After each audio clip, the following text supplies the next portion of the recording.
بسم اللہ والصلاۃ والسلام علی رسول اللہ خاتم النبیین ورحمۃ اللہ عالمین۔ بڑے خیالات چھوٹے ذہن میں نہیں آ سکتے۔ اگر یہ خیالات آپ کے ذہن میں ابھرے ہیں تو پہلے تو یہ اس بات کا احساس کریں اور یقین کریں اور اعتماد سے کریں اور خوشی محسوس کریں کہ you have thought big. Special exam جو ہے اس میں کامیابی کے امکانات کئی گنا زیادہ ہیں ریگولر ایگزام سے، اس لیے کہ یہ لیفٹ اوور سیٹس ہیں۔ اب انہوں نے پھر سوچا کہ کوٹے میں تو کوئی تبدیلی نہیں کر سکتے، وہ سیٹیں کسی کو نہیں دی جا سکتی چونکہ کانسٹیٹیوشنل ہے کوٹا، آئینی حق ہے آپ کا۔ تو پہلی تو بات یہ ہے کہ there are lot of prospects qualifying CSS in this special exam۔ تو اب آ جاتا ہے سینسٹیو آپ کا ایریا کہ they are very weak in English grammar, composition, vocabulary, sentence structure, اس میں یہ بہت کمزور ہیں۔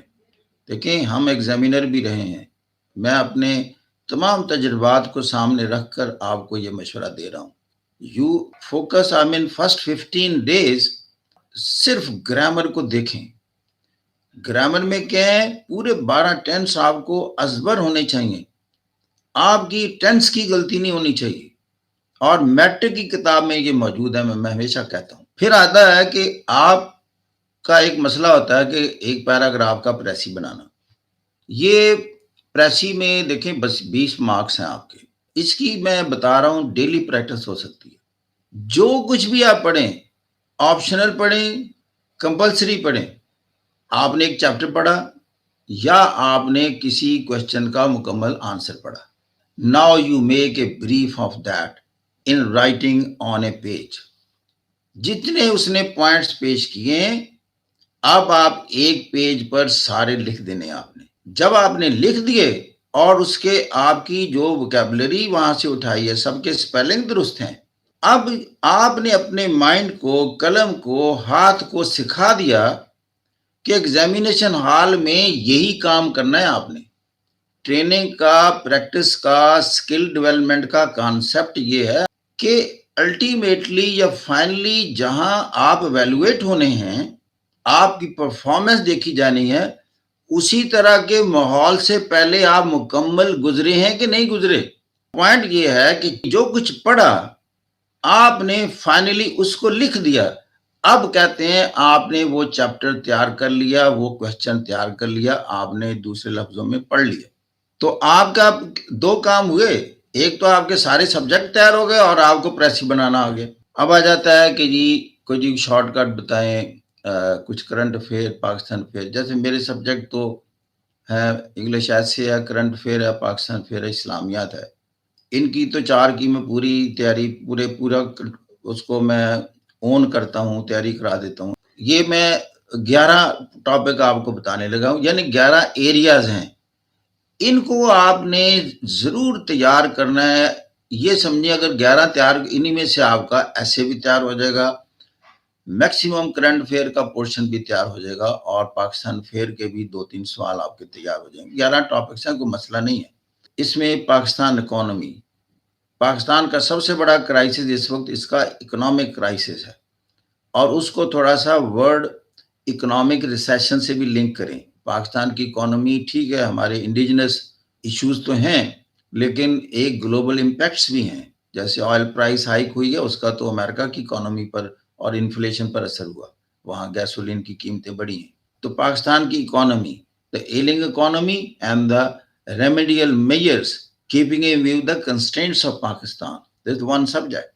پھر آ جاتی ہے ہمارا ڈیموکریٹک کرائسس بھی ہے، پولیٹیکل کرائسس، اس کی روٹس کو آپ نے انالائز کرنے کی پوزیشن میں آپ جائیں کہ democracy is not taking roots in real sense in Pakistan, why it is not delivering those dividends as it has delivered in the Western democratic setups۔ Role of social media, ابھی آپ نے دیکھا کہ کئی چیزیں ہیں، ایک جو کنٹرولڈ میڈیا ہے اس میں تو آپ چیز کر سکتے ہیں کہ جی اس کو آن ایئر جانے دیں، اس کو آن ایئر نہ جانے دیں، لیکن سوشل میڈیا ایک ایسا ہے جو کہ ان ساری پابندیوں سے آزاد ہو گیا ہے۔ It has played a very very dramatic change in the political economic scenario of the world. We can't ignore it۔ پھر آ جاتا ہے پانچواں issue women education and over all literacy, کہ دنیا میں جتنے بھی انقلابات آئے فرینچ ریولوشن آن ورڈ اس کی بیسس پر اویئرنیس ہے، اور اویئرنیس کی روٹس جہاں سے اٹھتی ہیں وہ لٹریسی ہوتی ہے، ایجوکیشن ہوتی ہے، quantitatively and qualitatively. You must be aware of that and you must be in a position to expand that. How it changes the fate of a nation. What make a nation really growing and emerging, and finally as an emerged and grown up nation. یعنی literacy, quality literacy and countries growth and development goes hand in hand, hand in glove. پھر آ جاتا ہے women education کو میں نے اس لیے ڈالا کہ اسٹیٹس آف وومن اور وومن، یہ دیکھیں اس دا 50% آف دا گلوب. اس کے جو پوٹینشیلز ہیں انٹلیکچوئل کے سامنے ایک ہی سبجیکٹ رہا کہ اس کے پوٹینشیل کیا پراپرلی یوٹیلائز ہو رہے ہیں. یہ بہت بڑا ریسورس ہے آپ کے پاس. پھر آتا ہے good governance, the parameters and the real dimensions. پھر آتے ہیں الائنسز. الائنسز میں the most important and relevant alliance Pakistan کے لیے، میں شارٹ کٹ بتا رہا ہوں آپ کو، وہ ہے شنگھائی کوآپریشن آرگنائزیشن. اس کا آپ کو معلوم ہونا چاہیے کیوں بنا، کس لیے بنا، یہ ترقی کرنے کے اس کے امکانات کیا ہیں، اور ساتھ ہی سارک کا بیڑا گرک کیوں ہوا. نمبر 2 OIC کا بیڑا گرک کیوں ہوا. اور یہاں میں ایک کہتا ہوں اسلامیات کا ایک ہی سوال بتا رہا ہوں جو کہ آنا ہے، وہ کیا ہے؟ اسلامی امہ کے زوال کے اسباب. اسلامی امہ OIC کی شکل میں ہو یا ویسے ہو، نہ یہ ٹیکنالوجی میں آگے ہے، نہ یہ اس وقت اکانومی میں بھی آگے نہیں ہے، نہ یہ ایجوکیشن میں آگے ہے، نہ یہ انوویٹو ہے، نہ یہ اپنے پولیٹیکل ڈسپیوٹ ریزالو کرنے کی پوزیشن میں ہے. rather they are the constituent members are at daggers drawn. پھر آتا ہے دنیا کا بہت بڑا مسئلہ امریکہ کا، وہ ہے China emerging power and challenging power. اس کو کنٹینمنٹ کی باقاعدہ ایک اسٹریٹجی ہے، آپ کو وہ معلوم ہونی چاہیے اس کو ایکسپینڈ کرنے کی. آپ کو معلوم ہونا چاہیے آکس کیوں بنا، آپ کو معلوم ہونا چاہیے امریکہ کی انڈیا کے ساتھ اسٹریٹجک پارٹنرشپ کیوں بنی، اور یہ پھر کوآرڈینیٹر ڈائلاگ کیوں کریٹ ہوا. دس از آل چائنا کنٹینمنٹ پالیسی. اور BRI کے مقابلے میں B3W کیوں لانچ ہوا. پھر آتا ہے 10واں کہ world is entering into new cold war era. تو یہ ایک امرج ہو چکا ہے. تو سوویت یونین کا دور تھا کولڈ وار ایرا، کچھ عرصے کے لیے ختم ہوا. وہ اس میں United States civil super power کی پوزیشن میں تھا. یہ وہ دور تھا جب اس نے سو موٹو ایکشن لیے. اس نے 2001 میں افغانستان پر کر لیے، 2003 میں عراق پر کر لیے، اس نے لیبیا میں قذافی کو ٹاپل کر دیا. کوئی سیکیورٹی کونسل سے اپروول نہیں لیتا تھا.